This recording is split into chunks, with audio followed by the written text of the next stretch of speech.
Hi guys, welcome to Study More.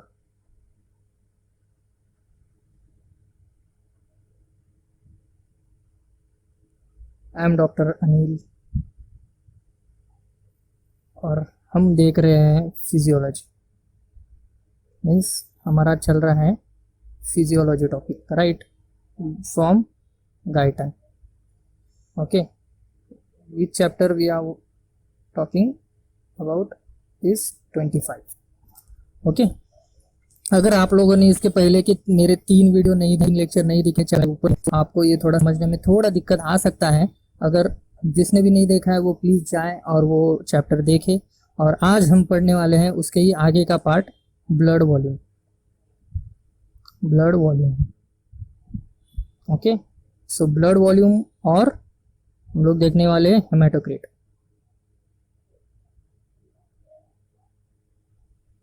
Okay guys, so what is blood volume? So blood volume मतलब कि हमारे body में total कितना blood है। Means it is the quantity of blood inside our body.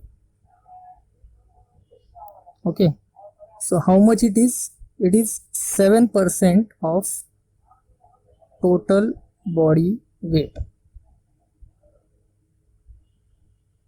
Okay, so इतना जान लो। अब आगे चलते हैं। So now what is blood? So ये जो ब्लड है ये 2 चीजों से बना है, राइट। एक तो आरबीसी और दूसरा प्लाज्मा। ओके, सो ये 2 कंपाउंड है। सो ये जो कंपोनेंट है इसको बोलते हैं सेल ब्लड का। ये जो कंपोनेंट को बोलते हैं कंपोनेंट। ये कंपोनेंट है non cellular.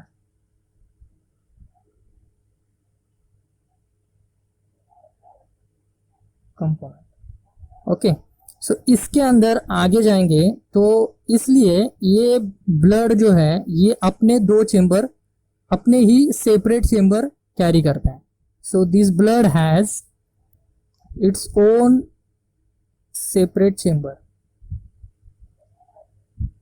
own chamber।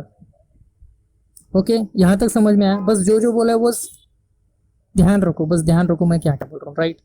Chamber है, इसके वजह से अब हम लोग अगर देखेंगे, हमने एक्स्ट्रा सेलुलर फ्लूइड पढ़ा था, एक्स्ट्रा सेलुलर फ्लूइड पढ़ा था, हमने इंट्रा सेलुलर फ्लूइड भी पढ़ा है, राइट। सो जिसको नहीं पता वो प्लीज पीछे के लेक्चर्स देखे, आपको समझ में आएगा। जो इंट्रा फ्लूइड है ये ब्लड कर रहा है। सो आरबीसी के अंदर ये जो आरबीसी दिख रहा है तुमको, सो दिस आरबीसी के अंदर what ever fluid is inside this RBC, inside this RBC, उसको हम क्या बोलेंगे? Intra cellular fluid.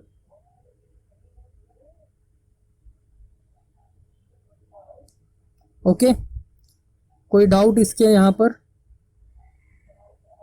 चलो, अभी what ever is outside, what ever is outside,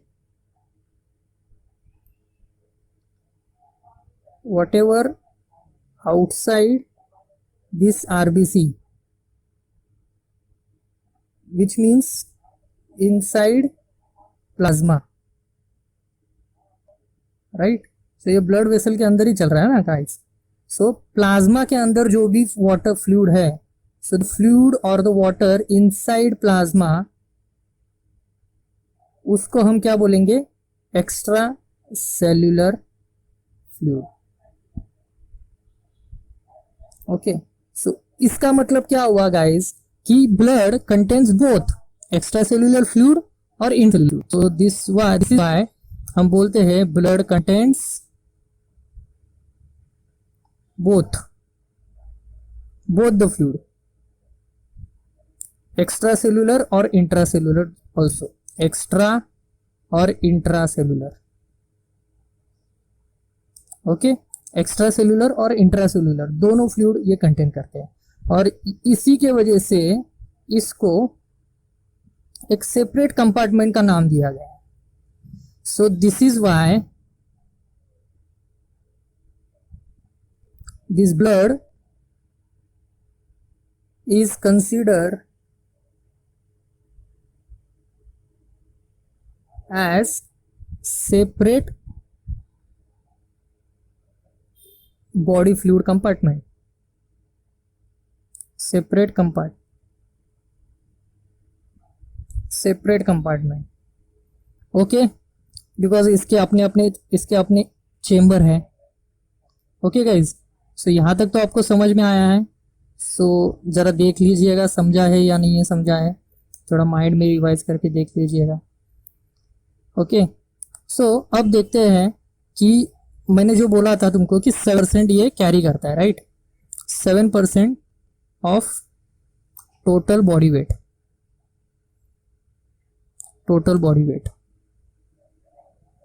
right. So total body weight का 7% है. सपोज अगर 70 kg का पर्सन है तो 70 kg के पर्सन में उसका 7% कितना हो जाएगा, 5 litre. Okay guys, so 5 litres of blood हमारे बॉडी में है. सो हमारा human body contains 5 litres of blood, 5 litre blood का. ठीक है, अब इसका डिवाइडेशन कैसा है देखते हैं, राइट. इसका सेल्यूलर कंपोनेंट और नॉन सेल्यूलर कंपोनेंट डिवाइड करेगा, मतलब प्लाज्मा और सेल्यूलर कंपोनेंट इसके अंदर भी रहेगा, राइट. सो हेमेटोक्रीट क्या होता है, ये इसके बाद का कंसेप्ट आएगा. सो इसके अंदर, so this contents 40% RBC in what cellular component and contain 60% of plasma. 40% of RBC means cellular component और 60% of plasma. ओके गाइज, इतना समझ में आया. अब ये किसके किसके ऊपर डिपेंड रहता है, मेजोरिटी के हिसाब से देखा जाए तो ये जेंडर और वेट के ऊपर डिपेंड करता है. ठीक है, और कुछ अदर फैक्टर्स भी है, लेकिन मेजोरिटी के हिसाब से जेंडर और वेट के ऊपर ये डिपेंड करेगा. अब देखते हैं हेमेटोक्रीट. What is हेमेटोक्रीट? हेमेटोक्रीट, सो ये हेमेटोक्रीट को और एक नाम है, शॉर्ट में हम लोग बोलते हैं PCV, right. Pack cell volume. Okay, pack cell volume और pack red cell volume. Okay, सही सही बोला जाता है. So what is haematocrit? इसका डेफिनेशन देखा जाए, it is the fraction of blood compose of RBC. Okay, so it is a fraction, ये एक फ्रैक्शन है ब्लड का जो कि RBC से कंपोज होता है, राइट. सो ये वो फ्रैक्शन है, मीन्स ये वो पार्ट है ब्लड का. सो इट इज, ये वो पार्ट है ब्लड का जिसके जो पार्ट सिर्फ RBC से बना है. ओके, अब ये कैसे निकालते हैं? सो ये नॉर्मली हम ब्लड लेते हैं, ब्लड कलेक्ट किया. सो ब्लड कलेक्ट करने के बाद इसको सेंट्रीफ्यूज मशीन में डाला जाता है. सो सेंट्रीफ्यूज मशीन ऐसी एक्चुअली गोल होती है, ऐसे गोल होती है. अब मेरा डायग्राम थोड़ा सा गलत जा रहा है, सो थोड़ा सा मेरे को समझ लो. इसके ऊपर ऐसा ढक्कन रहता है. सो ये ढक्कन खोलेगा, सो इसके अंदर ऐसा कुछ रहता है, ऐसा रहता है. ठीक है, what I'm telling you, centrifuge machine कैसी होती है. सो यहाँ पर टेस्ट ट्यूब डाली जाती है, राइट, और यहाँ पर भी टेस्ट ट्यूब इंसर्ट की जाती है. सो यहाँ पर स्पेस होता है, सो इसके अंदर टेस्ट ट्यूब इंसर्ट की जाती है. सो ब्लड जो लेते हैं वो हेमेटोक्रीट ट्यूब में लेंगे. हेमेटोक्रीट ट्यूब क्या ट्यूब में ब्लड ले लेंगे। सो ये यहाँ पर रखेंगे और दूसरा इक्वल क्वांटिटी ऑफ वाटर या फिर जो भी इसके अंदर और एक डालेंगे। फिर इस मशीन को इलेक्ट्रिक से जोड़कर, सो यहाँ से जोड़कर वायर से इसको घुमाया जाता है। So it will rotate like this, right. It will rotate for 1 minute और 2 minute. Okay, so after that, उसके बाद जब हम देखेंगे एट द एंड ऑफ,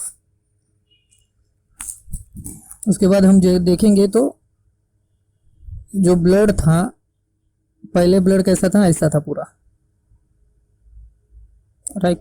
फिर हम लोग जो सेंट्रीफ्यूज करने के बाद जब देखेंगे तब ये जो रेड सेल्स है वो ऐसे नीचे सेटल डाउन हो गए होंगे।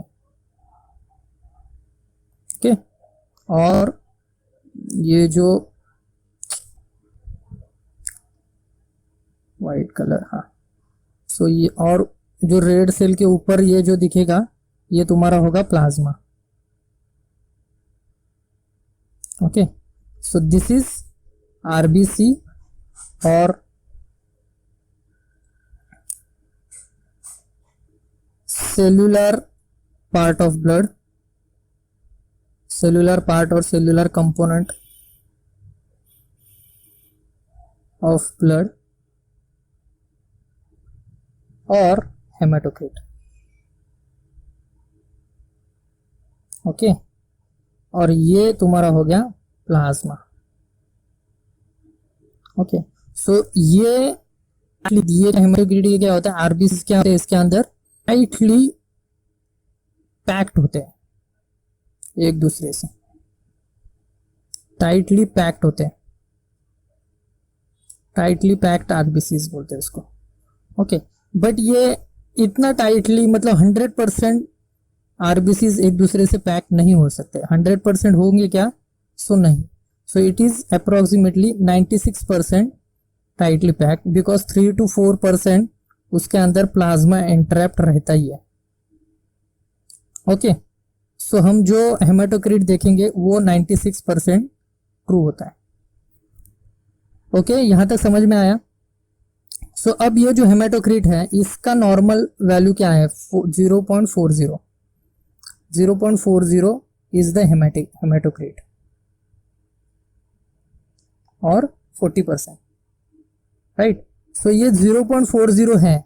अगर ये 0.10 हुआ, एटलीस्ट इतना तो चाहिए कि बॉडी सस्टेन करे, लाइफ को सस्टेन करने के लिए 0.10 तो चाहिए। But this is very severe anaemia, this condition is very severe anaemia condition. Okay, this occurs in very severe. Okay, और ये मैक्सिमम ज़्यादा भी होता है 0.65 तक।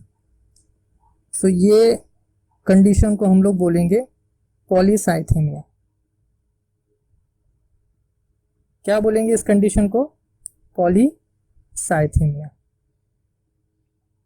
ओके गाइज, सो हेमाटोक्रिट से रिलेटेड हम लोग ने सीवियर एनीमिया की कंडीशन देखी है क्या। सो बेयरली सफिशिएंट लाइफ के लिए हमको 0.10 तो हेमाटोक्रिट लेवल चाहिए, और 0.65 तक अगर चला गया या फिर उससे ज़्यादा हो गया तो फिर पॉलीसाइथेमिया की कंडीशन आएगी।